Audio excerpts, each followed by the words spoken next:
ठंड में गरीब बच्चों का जादुई स्वेटर। घना कोहरा छाया हुआ था और तेज सर्द हवाएं चल रही थी। ऐसे में रूपा को सूखी लकड़ियों को चूल्हे में डालकर उन्हें जला रही थी और बगल में खड़े उसके बच्चे ठंड से ठिठुरते हुए बोलते हैं, माँ जल्दी से आग जला दो ना, बहुत ज्यादा ठंड लग रही है। हाँ माँ, इस फटे हुए स्वेटर में तो हवा बदन को चीर कर निकल रही है, जल्दी से आग जला दो माँ।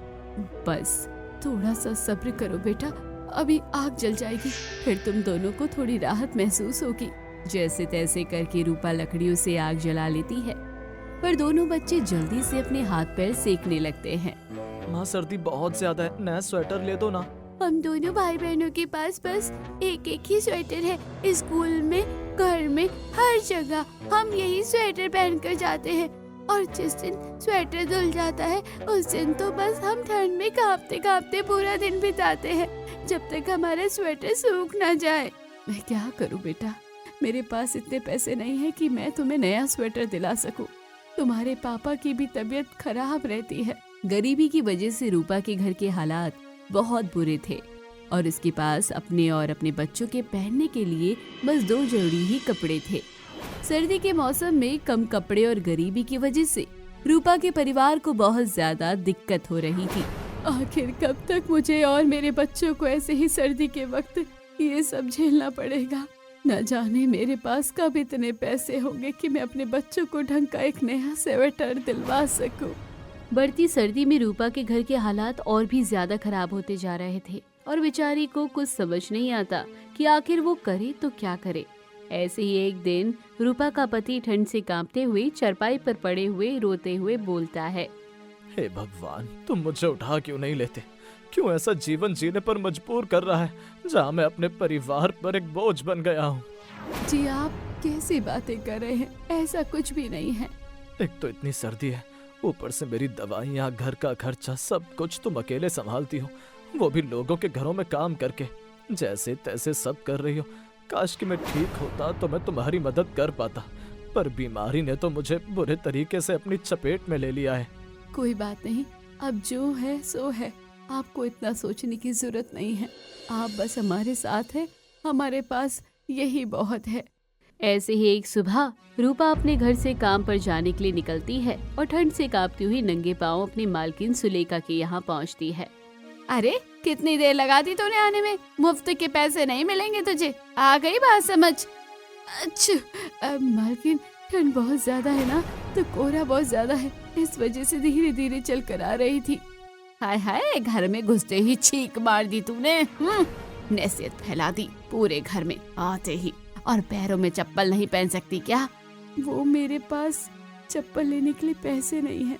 मेरी पुरानी चप्पल को मैं कम से कम 10 बार जोड़कर पहन चुकी हूँ और अब मैं उसे एक और बार जोड़कर नहीं पहन सकती हूँ, वो बहुत ज्यादा बेकार हो चुकी है।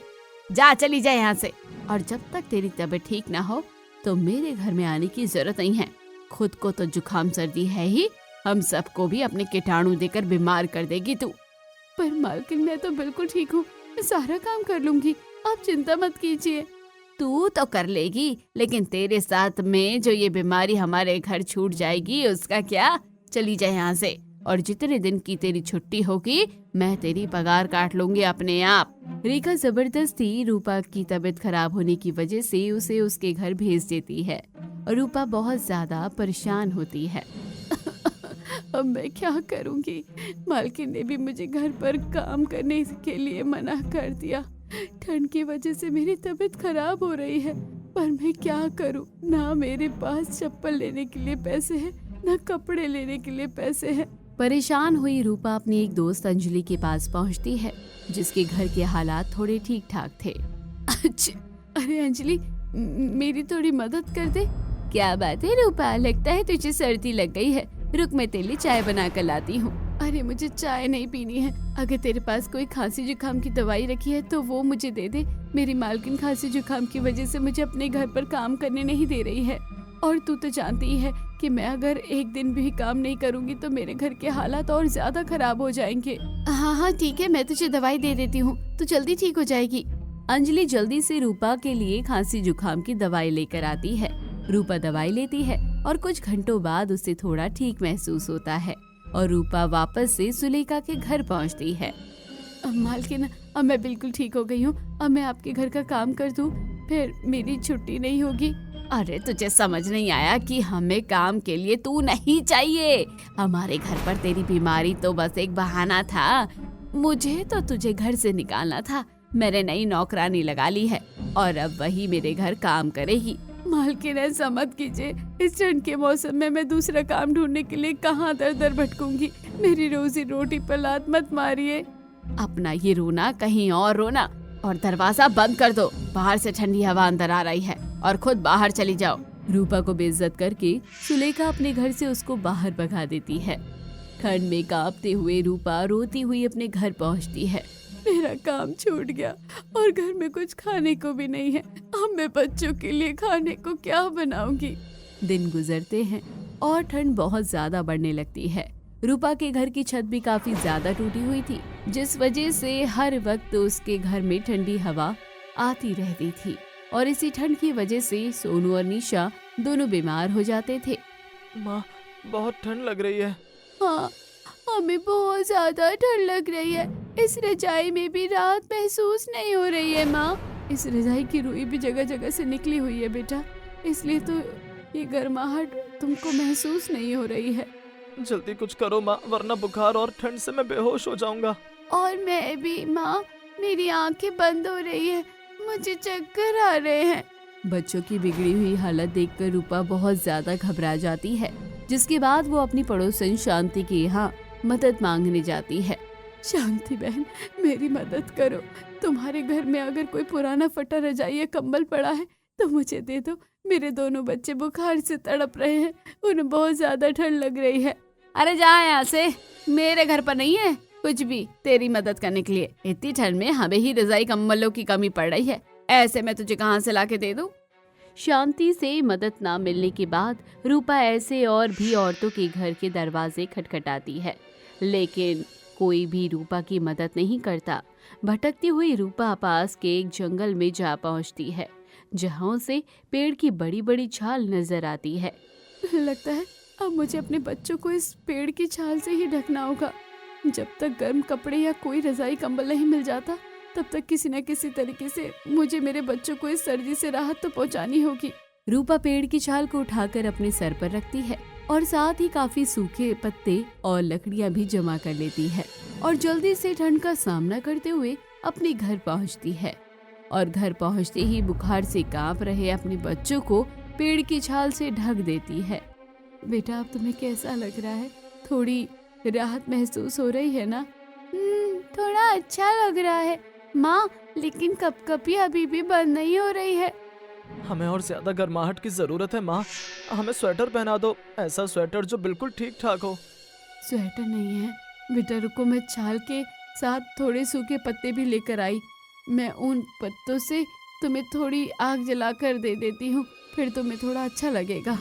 रूपा जल्दी से अपने घर के भीतर सूखे पत्तों और लकड़ियों से आग जलाती है, जिससे उसे बच्चों को जैसे तैसे थोड़ा अच्छा महसूस होता है। लो, आग सेक लो। और दोनों सो जाते हैं। अगले दिन ठंड थोड़ी कम होती है और चिलचिलाती हुई धूप निकलती है। अरे वाह, आज तो धूप निकली हुई है।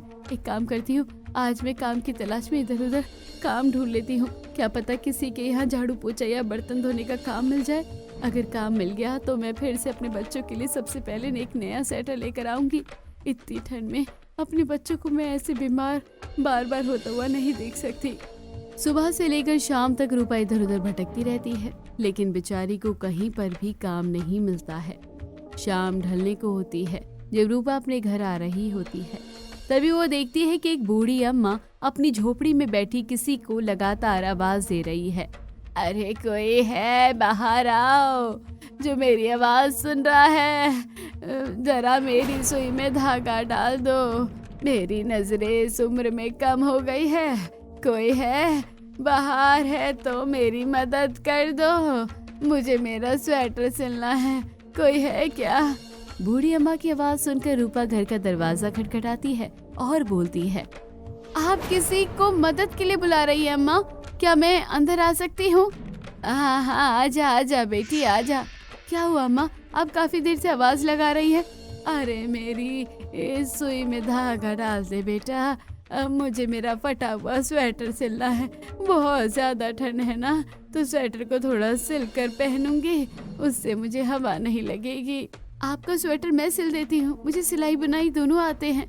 अच्छा ये बात है, तो ये लो सुई धागा और वो राखी, ऊन और सिलाई, जो तुझे चाहिए उसी से मेरा स्वेटर सही कर दे। रूपा अम्मा से लेकर स्वेटर को देखती है और सुई धागे की मदद से उस पर टाका लगाकर उसे वापस से नया बना देती है। अरे वाह, तेरे हाथ में तो बड़ी सफाई है बेटा। अगर तेरे पास थोड़ा वक्त हो तो क्या तू मेरे लिए एक स्वेटर बना सकती है? ऊन और सिलाई या मैं ये सब तुझे दे दूंगी। हाँ, मैं आपके लिए जरूर स्वेटर बना दूंगी। तो ठीक है, ये ले सामान और 2 दिन के अंदर मेरा स्वेटर बना देना।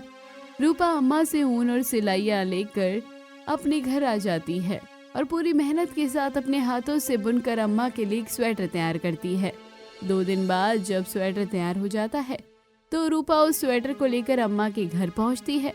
अब मैं उस स्वेटर को पहनती हूँ। तभी अम्मा उस स्वेटर को पहनती है और बोलती है, क्या बात है, स्वेटर तो बहुत ही बढ़िया बना है। अब एक काम पर, जो बचा हुआ है ऊन और ये सिलाइयाँ तो अपने पास रख ले बेटा। पर अम्मा मैं क्या करूँगी, ये बहुत थोड़ी सी ऊन है, ये मेरी किस काम की। तू उसे बस अपने साथ घर ले जा और इससे अपने बच्चों का स्वेटर बनाना। कैसा मजाक कर रही हैं अम्मा आप? इतनी सी ऊन में अब किसी का स्वेटर नहीं बनेगा। तू मेरी बात मान और इसे घर ले जा, फिर तुझे अपने आप समझ आ जाएगा कि इससे स्वेटर बन सकता है या नहीं। अम्मा के दिए हुए ऊन और सिलाइयों को रूपा वापस से लेकर घर आ जाती है, जहाँ उसके बच्चे ऊन और सिलाई देखकर बोलते हैं, इतनी थोड़ी सी ऊन किसके लिए लेकर आई हो माँ? आपको किसी के लिए उनका रुमाल बनाना है क्या? अरे नहीं बेटा, मैं किसी के लिए स्वेटर बना रही थी ना, तो उसमें थोड़ी ऊन बच गई थी, तो उन्होंने बोला मुझे ले जाने को, इसमें से मैं तुम्हारे लिए स्वेटर बना दूंगी। कैसी बातें कर रही हो माँ, ऐसे ठंड में भला कोई ऐसा मजाक करता है क्या? बेटा मैं क्या करती, जिसने मुझे ये ऊन और सिलाइयाँ दी है वो मुझसे उम्र में बहुत बड़ी है, इसलिए मुझे उनकी बात माननी ही पड़ी। रूपा उन ऊन सिलाई को एक तरफ रखकर अपने घर के बाकी कामों में लग जाती है। अगले दिन वो जल्दी उठकर घर का काम करती है और अपने बच्चों को स्कूल भेज देती है। तभी कोने में रखे हुए रूपा को वही ऊन सिलाई नजर आते हैं। क्या करूं, स्वेटर बनाना शुरू करूं क्या? और पैसे जोड़कर मैं और ऊन ले आऊंगी और एक स्वेटर तो बना ही लूंगी। अरे खुद से खड़ी खड़ी क्या बातें कर रही हो रूपा? कुछ नहीं जी, बस स्वेटर बुनने की तैयारी कर रही हूँ। मैं बच्चों के लिए इन सर्दियों में घर पर ही स्वेटर बनाऊंगी। पर तुम ऊन कहाँ से लेकर आओगी? पैसे तो हमारे पास है ही नहीं। जी थोड़ी सी ऊन रखी हुई है, बाकी की ऊन में जैसे तैसे करके ले आऊंगी। रूपा छोटे से ऊन के गोले और सिलाइयों को उठाती है और स्वेटर बुनना शुरू कर देती है। लगातार कई घंटों तक रूपा उस ऊन स्वेटर को बुनती रहती है, लेकिन फिर भी वो ऊन का गोला उतने का उतना ही रहता है, ना वो घटता है ना वो खत्म होता है। अरे ये क्या हो रहा है, ये ऊन का गोला तो अभी भी उतना ही है जितना पहले था और मेरा स्वेटर भी काफी ज्यादा बन चुका है। कहीं मेरी आंखों का ये कोई धोखा तो नहीं हो रहा है। लगातार 3 दिन तक ठंड में रूपा पूरी मेहनत के साथ स्वेटर को बनाती रहती है और पूरा स्वेटर बनकर तैयार हो जाता है, लेकिन ऊन का गोला अभी भी उतने का उतना ही था। कुछ देर बाद रूपा के बच्चे आते हैं और स्वेटर देखकर खुशी से झूम उठते हैं।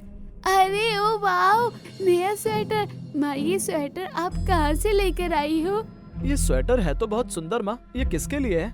बेटा ये स्वेटर मैं खरीद कर नहीं लाई हूँ, मैंने अपने हाथों से बनाया है और ये स्वेटर मैंने निशा के लिए बनाया है, पर जल्दी मैं तुम्हारे लिए भी स्वेटर बना दूंगी सोनू। निशा जल्दी से अपनी माँ के हाथों का बनाया हुआ स्वेटर पहनती है और स्वेटर को पहनते ही उसकी आंखों में एक अलग सी चमक आ जाती है। माँ स्वेटर तो इतना ज्यादा गर्म लग रहा है कि मुझे तो सर्दी महसूस ही नहीं हो रही है। इस स्वेटर को पहनकर तो मेरे अंदर एक अलग ही ताजगी आ रही है। निशा की बातें सुनकर रूपा खुश हो जाती है और ऐसे में ही 3 दिन की मेहनत और करने के बाद रूपा सोनू के लिए भी ऊनी स्वेटर बना देती है। माँ ये स्वेटर सच में बहुत ज्यादा अच्छा है, बड़ा मजा आ रहा है इसे पहनकर। अब तो मैं जितनी मर्जी ठंड क्यों ना हो उसका मुकाबला हंसते हंसते कर लूंगा। अपने बच्चों को नया स्वेटर पहना देख रूपा बड़ी खुश होती है, लेकिन अभी तक वो उसी असमंजस में फंसी हुई थी कि आखिर उनका गोला अभी भी उतने का उतना क्यों है। मैंने तो 2 स्वेटर बना दिए हैं, लेकिन ये ऊन का गोला तो घटा ही नहीं और ना ही खत्म हुआ है। आखिर इस ऊन के गोले का राज क्या है? कहीं मैंने जो स्वेटर बनाए हैं वो जादुई स्वेटर तो नहीं? मुझे उस अम्मा के पास जाना होगा और इस सारी गुत्थी को सुलझाना होगा। रूपा ऊन का गोला और सिलाई लिए वापस से उस अम्मा की झोपड़ी के पास पहुंचती है, लेकिन वो देखती है कि वहाँ पर ताला लगा हुआ है। रूपा आसपास के लोगों से पूछताछ करना शुरू कर देती है। अरे बहन जी सुनिए, यहाँ पर एक औरत रहती थी ना, बूढ़ी सी, वो कहाँ चली गई? मुझे उनसे बात करनी थी। अरे कौन औरत? यहाँ तो कोई नहीं रहता। आपको कोई धोखा हो रहा है बहन जी। ये झोपड़ी तो पिछले कई सालों से बंद पड़ी है। कैसी बातें कर रही हैं आप? थोड़े दिन पहले तो मैं यहाँ आई थी और यहाँ एक अम्मा रहती थी। ये सिलाई और ऊन दी थी उन्होंने। सिलाई और ऊन तो आपके हाथ में है बहन जी, ये तो बात बिल्कुल सच है, लेकिन यहाँ पर कोई बुढ़िया रहती थी, ये बात बिल्कुल गलत है। ये झोपड़ी काफी अरसे से बंद है, यहाँ कोई आता जाता नहीं। औरत के मुंह से ये बातें सुनकर तो रूपा के पैरों तले जमीन खिसक जाती है। रूपा वापस से ऊन और सिलाइयाँ लेकर घर पहुँचती है और अब वो अपने पति के लिए भी स्वेटर बुनकर तैयार करती है। और उसी स्वेटर को जैसे ही मुकेश पहनता है तो उसकी तबीयत एकदम ठीक हो जाती है और वो अपने आप ही चारपाई से उठकर खड़ा हो जाता है। ये कैसा कमाल हो गया, इस स्वेटर को पहनते ही मेरी तबीयत एकदम ठीक हो गई।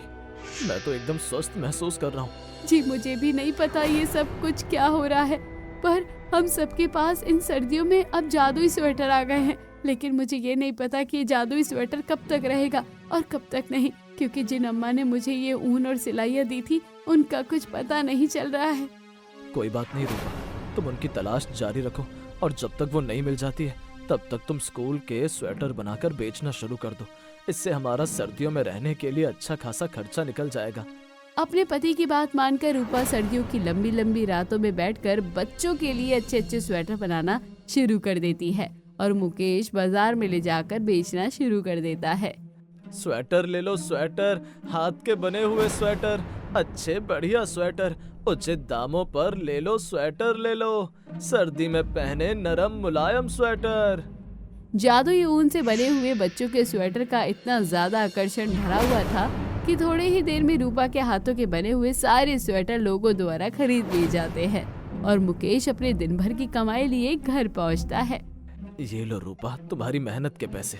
जी सिर्फ मेरी मेहनत नहीं है, इस मेहनत का और इस कमाई का असली हकदार तो कोई और है। तुम्हारे कहने का क्या मतलब है? मेरे कहने का मतलब है कि अगर वो अम्मा मुझे ये ऊन और सिलाइयाँ ना देती तो फिर कैसे हमारे पास ये जादुई स्वेटर आता और कैसे हम ये व्यापार शुरू करते। हमें अम्मा को ढूंढना ही होगा और उनका शुक्रिया अदा करना होगा। मुकेश रूपा की बात को समझता है और अब वो भी समय निकाल कर रूपा के साथ अम्मा को ढूंढने की तलाश में लग जाता है, लेकिन लाख ढूंढने के बाद भी उसे अम्मा कहीं पर नहीं मिलती है।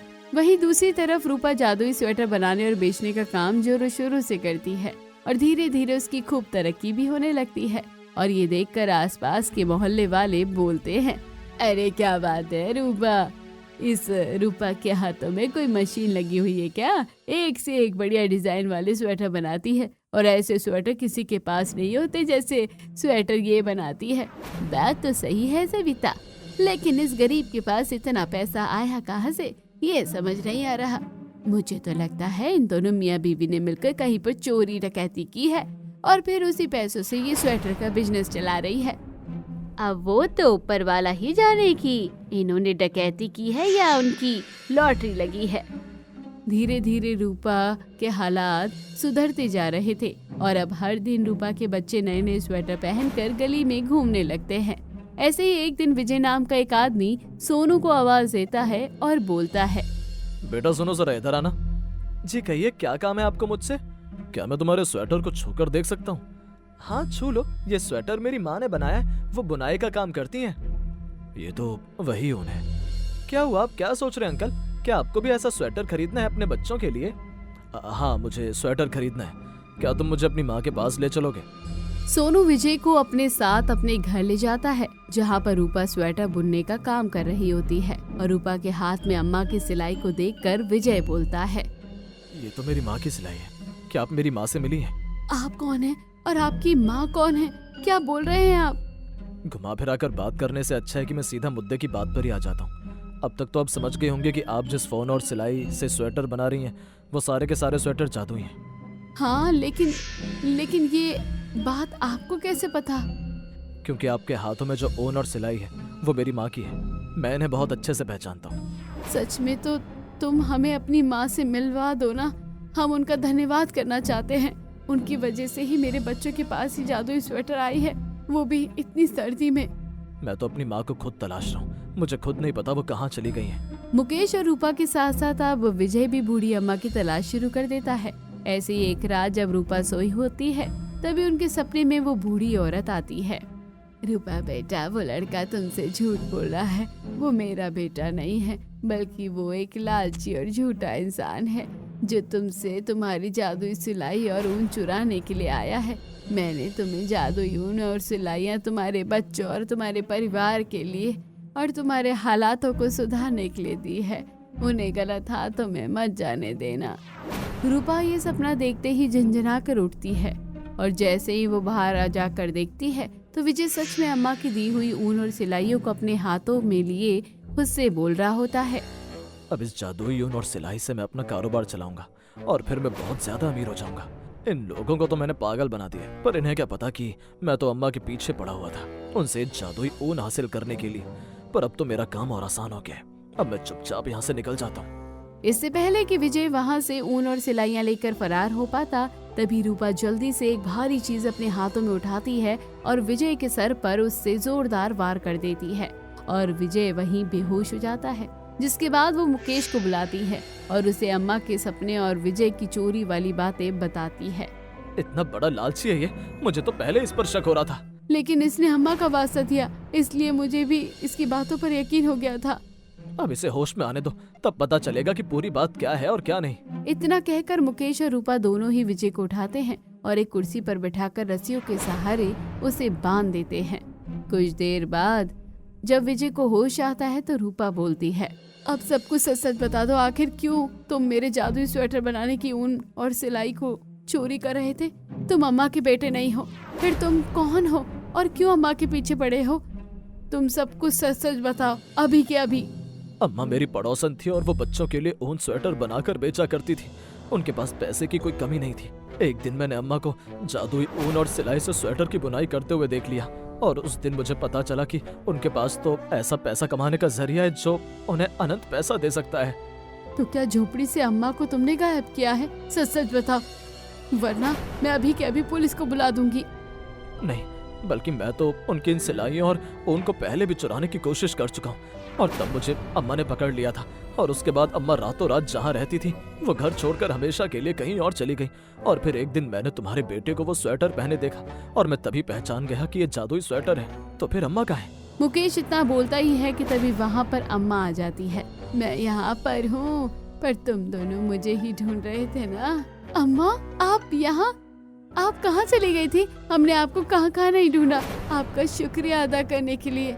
शुक्रिया अदा करने की कोई जरूरत नहीं है बेटा, मैं तो बस यही चाहती थी कि मेरा जीवन समाप्त होने से पहले मैं इस जादुई ऊन और सिलाई को एक ऐसे व्यक्ति के हाथ में दूं जो बहुत ही ज्यादा नेक दिल हो, जैसे कि तुम हो।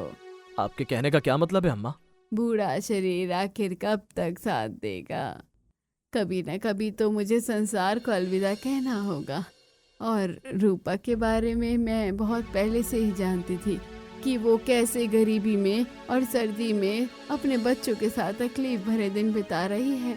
इसलिए तो मैंने उसे उस दिन अपनी झोपड़ी में बुलाया था और उसकी मदद की थी। आपका बहुत बहुत शुक्रिया अम्मा। आपकी जादुई ऊन और सिलाई की वजह से ठंड में मेरे बच्चों को जादुई स्वेटर मिल गया और साथ ही मुझे व्यापार का जरिया भी मिल गया। मैं आपका यह एहसान कभी नहीं भूलूंगी। मेरा आशीर्वाद हमेशा तुम दोनों के साथ बना रहे और इस विजय को इसके कर्मों की सजा दे दीजिए और इसे जेल की सलाखों के पीछे भिजवा दो ताकि फिर कभी ये चोरी ना कर सके। अम्मा के कहने पर रूपा तुरंत पुलिस को फोन करती है और विजय को जेल की सलाखों के पीछे पहुंचा देती है। थोड़ी देर बाद अम्मा का देहांत हो जाता है और वो हमेशा के लिए भगवान को प्यारी हो जाती है। लेकिन अम्मा की दी हुई जादुई ऊन और सिलाइयाँ हमेशा के लिए रूपा की साथी बनकर उसके साथ रह जाती है। तो कहानी भी यहीं खत्म हो जाती है। कैसी लगी कमेंट बॉक्स में जरूर बताइए। चैनल को अभी तक सब्सक्राइब नहीं किया तो जल्दी कर लीजिए।